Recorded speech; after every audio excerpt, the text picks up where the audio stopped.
जी, ये उत्तर प्रदेश की हालात को देखकर हमारे कवि जी ने लिखे हैं। आदरणीय माननीय श्री हमारे बड़े भैया देवेंद्र दीवाना जी कैसे लिखे हैं मास्टर?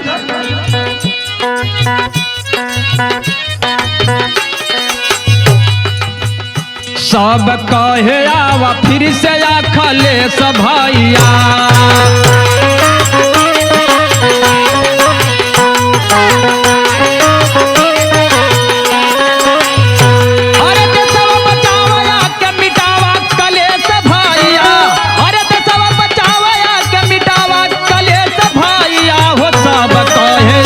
फिर से आखले सभाइया।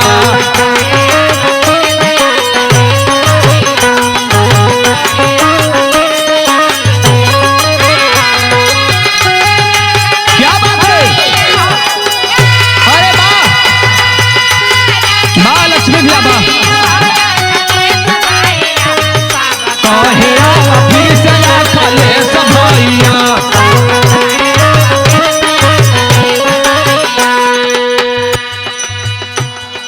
हत्या अपहरण बढ़ गईल बेरोजगारी, अरे शासन प्रशासन सब भइल दूराचारी।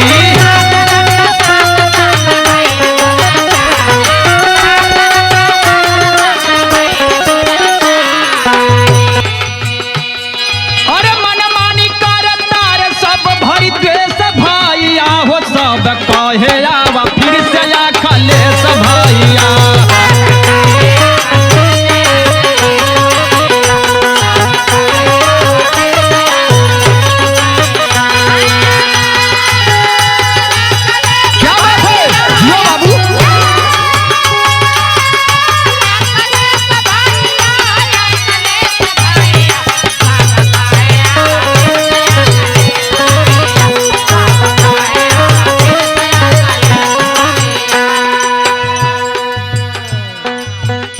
दूसरी लाइन में कहना पड़ रहा है हमको, ये उत्तर प्रदेश की हालात देखते हुए हमारे कवि जी ने लिखे हैं। कैसे बाबू?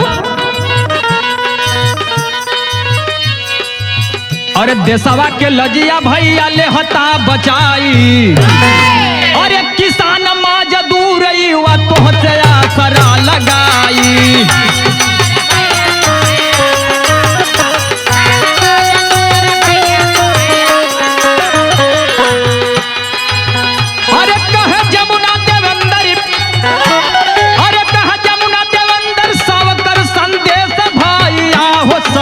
कहे आवा फिर से आखले सभाइया। मिला